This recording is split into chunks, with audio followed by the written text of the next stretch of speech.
same as it's the same as Scotland. And from protesting the Russia-Ukraine war, with or without risking prison time, depending on which nation they live in, to just simply making a statement condemning violent actions. You don't have to stand up against what you see as wrong in the world, but micronationalism is definitely a very interesting way some people choose to do so. On one hand, some migrations are entirely based on fighting for one group's rights. Everyone here, I imagine, should already have heard of the gay and lesbian kingdom of the Coral Sea Islands, for example. If not, they were a migration established as a symbolic political protest by gay rights activists based in Australia, fighting for the rights to gay marriage in Australia. Dissolved a few days after it was legalized, this group actually caught the attention of the Australian government and contributed to the legalization of gay marriage in Australia. Many similar, although often way smaller, migrations fighting for one group's rights are all over the place, from Australia to the British government to right here in Canada. On the other hand, many more migrations are not entirely based around such goals, but they still offer protection to marginalized groups within their communities. I've seen this in the form of Pontunia, which is here today. I do not know where they are. If Pontunia is here, can you raise your hand? They're not in the room. All right. Missing out? Not my problem. They have English and French as national languages. I know like half of the people here do also, but I decided to focus on them specifically. The French and Spanish languages are historically very important to their local New Orleans area, as New Orleans has changed hands between the Spanish, French, and English many times throughout its history. Still, these languages have slowly begun to become less seen in the city over the past few years, in the past few tens of years. Out of 4.6 million inhabitants of Louisiana, there are only 120,000 French speakers left in the entire state. Pontoon itself had been born out of a self-described desire to preserve the culture and beauty of southern Louisiana. I believe that's quoted directly from the Constitution. Meaning that fair representation and the survival of the local culture is a core piece of their national identity, reaching all the way back to their foundation in 2020. 2020 might not be long at all for some of us, but still. Additionally, they are absolutely not the only one. As I've already said, most migrations here today have multiple national languages, and the vast majority of those have protections for those respective cultures. Either way, micronationalism and migration can have a voice within the local communities they reside in. Even if they can't enforce the laws on millions of people, like Canada can, they can help prevent harassment and discrimination against others and foster a welcome place in a smaller scale, both within and outside of the micronational space. And speaking of the micronational space, we can interact with one another on such issues as well. Unlike most micronational laws, which only serve one migration, possibly its allies, conventions and intermicronational agreements can serve as a great way not only to find people with similar mindsets to your own, but to expand their knowledge and understanding on such issues and topics just by meeting people. MicroCon is obviously all about meeting people. This type of outreach to others also provides an opportunity for others to interact with one another and collaborate, because that's what an intermicronational agreement is.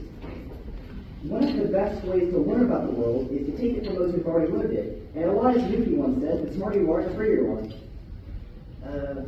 Either by micronationalists entering macronational politics to represent their ideals on a larger scale, or standing up to those occupying their land in protest, or simply fostering a welcome community, seeing micronationalists not only impact people's lives, but the world they live in, it's absolutely beautiful to me and genuinely makes an impact on the world. Micronationalism can be a gateway for macronational politics to many dedicated folks, at least that I've seen, lead to government representation by members of micronations serving in macronations as well.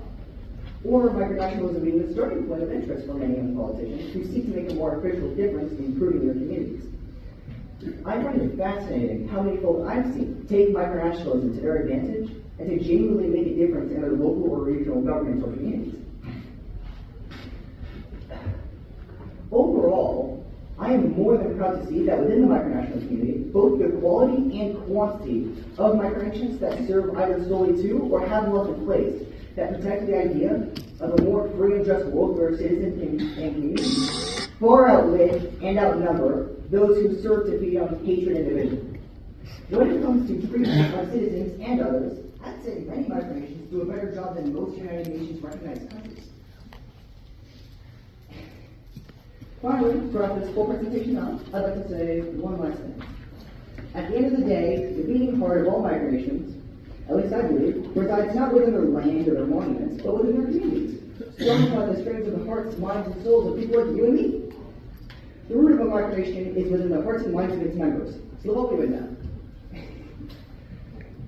If the community you so, micronational or otherwise, is one that can see others as not automatic enemies, but as fellow human beings, it'll make not only your micronations, but you and your citizens better people, not only for the rest of your micronation's life, but for the rest of your life and the lives of everyone you hold dear. Fighting for a freer and fairer world, for others or for yourself, is one of the best things a micronation or person could possibly do. Whether you make an impact on the world in the broader way or not. If there's one thing I want all of you to walk away with, one sentence to summarize all of this, here it is. Love thy neighbor as yourself, whether thy neighbor is gay, black, autistic, or disabled.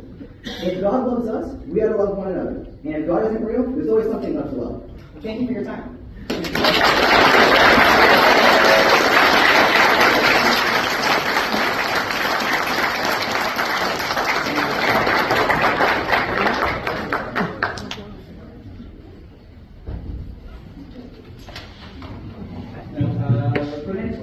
Because the honorable delegate from West 2 is expecting not to use his full time, we're going to deviate from the schedule a tiny bit.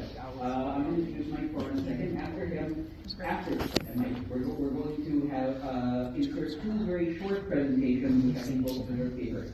After that, it'll be time for the next coffee break. And then after the coffee break, we'll come back for the panel. MicroCon, after 10 years, the show must go on. And I cannot say how much I'm looking forward to this. However, first, Michael Clark is the Foreign Minister of the... Sorry, almost forgot. This is actually really important. I keep forgetting these memories. So, the flagpoles that we have, as many of you know, these flagpoles were actually initially an investment by West Africa, for which we all remain forever grateful, with the intention that they could be